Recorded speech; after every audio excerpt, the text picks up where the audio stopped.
سيمثل العرب وافريقيا ايضا في المونديال القادم تحت السن 17 سنه. الرابع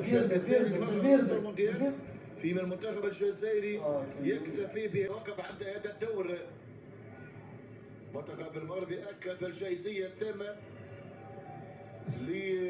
لمواصله المشوار، اكد الحضور القوي في هذا الموعد، تفوق مستحق وتأهل ايضا للفريق المغربي عن جدارة.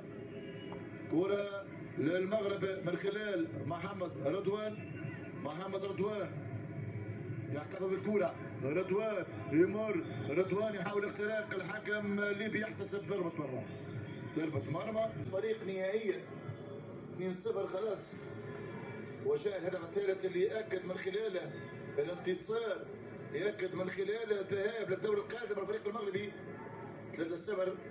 انتصار كبير اكيد، نتيجة قاسية، ولكن هي تبقى مباراة كرة قدم. المنتخب المغربي كان افضل طوال 90 دقيقة. كرة ثابتة الان محمد رضوان بعيدة على مرمى حماس، حقق الفوز بثلاثية لا رد لها، وبالتالي يضمن الذهاب للمونديال ويضمن الترشح للدور النصف النهائي. نبارك لفتيان المغرب هذا الترشح، وحد سعيد واوفر للفريق الجزائري. بهذا نصل مشاهدينا الكرام الى نهايه وختام هذا اللقاء. هذه تحياتي، يلقاكم في مواعيد قادمه، دمتم بسلام والى اللقاء.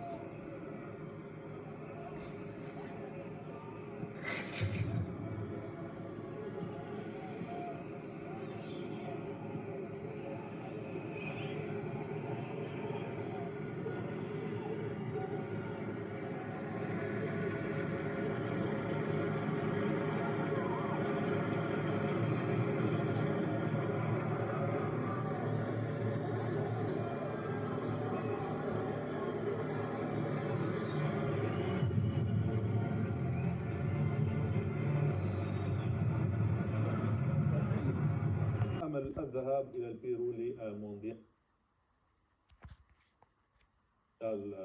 هذه الفئة راح إلى 0، لكن ربما الحديث في هذه الدقائق القليلة عن بغض النظر عن ضربة الجزاء أو لا، ستكون الصور حاضرة إن شاء الله. كذلك عن الخطأ، وبذلك الفار سجل الهدف واحتسب اليوم الفار. انا مرات يعني مع الجماعه ما قاسوش بالجنون تاع، قاسوا بالجنون. خاصة انا اكرر واقول الرجال الشرفاء الذين لا يخشون الا الله، ثم يخاف الله سبحانه عز وجل لما يختار 26 لاعب.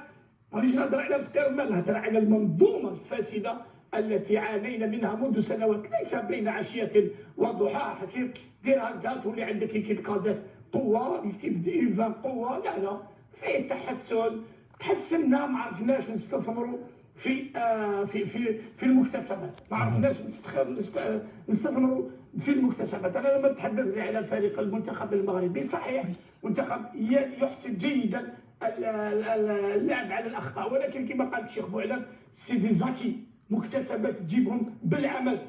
أكاديمية محمد السادس التي أسست في 2009 للشباب والتكوين، احنا كذلك عندنا الشيخ بوعلان نظن كان له الشرف في تأسيس الفوف، هكذا أستاذ بوعلان أكاديمية